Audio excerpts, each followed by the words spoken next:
بسم اللہ الرحمن الرحیم۔ سب دیکھنے اور سننے والوں کو السلام علیکم۔ ان کا نام حبیب بن مالک تھا اور وہ یمن کے بہت بڑے سردار تھے۔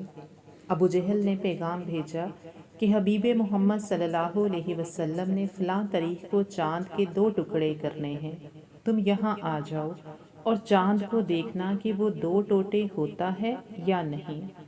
چنانچہ حبیب بن مالک نے رخت سفر باندھا اور کوہ ابو قیس پر پہنچ گئے، جہاں کفار نے مطالبہ کر دیا تھا کہ آسمانی معجزہ یہاں دکھاؤ، یعنی چاند کو 2 ٹکڑے کرو۔ میرے آقا حضرت محمد صلی اللہ علیہ وسلم تشریف لائے، چاند کو 2 ٹکڑے کیا اور واپس تشریف لے گئے۔ خصائص الکبریٰ میں موجود ہے کہ 1.5 گھنٹے تک چاند 2 ٹکڑے رہا۔ حبیب بن مالک یہ دیکھ کر حضور پاک صلی اللہ علیہ وسلم کے پاس تشریف لے آئے اور بولے، یہ سب ٹھیک ہے لیکن بتائیں میرے دل کو کیا دکھ ہے؟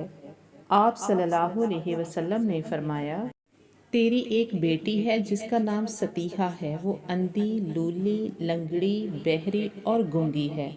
تجھے اس کا دکھ اندر سے کھائے جا رہا ہے، جاؤ اللہ تعالیٰ نے اس کو شفا دے دی ہے۔ حبیب یہ سنتے ہی دوڑ کر اپنے گھر آئے تو ان کی بیٹی ستیحہ نے کلمہ پڑھتے ہوئے دروازہ کھولا۔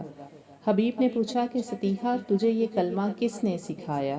تو اس نے کہا، نبی پاک صلی اللہ علیہ وسلم کا سارا حلیہ بتا دیا اور بولی، اے ابا، وہ آئے، مجھے زیارت بخشی اور دعا فرمائی اور مجھے کلمہ طیبہ بھی پڑھا گئے۔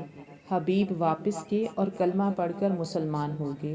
وہ نہ صرف خود مسلمان ہوئے بلکہ اسلام کی خدمت میں بھی پیش رہے۔ حضور صلی اللہ علیہ وسلم کا یہ معجزہ سننے کے بعد اللہ تعالیٰ آپ کے دل میں عشق مصطفیٰ زیادہ بڑھائے اور آپ کو عشق مصطفیٰ کی لگن لگائے۔ اسی کے ساتھ مجھے اجازت دیجیے، ملتے ہیں ایک نئی ویڈیو میں، تب تک کے لیے اللہ حافظ۔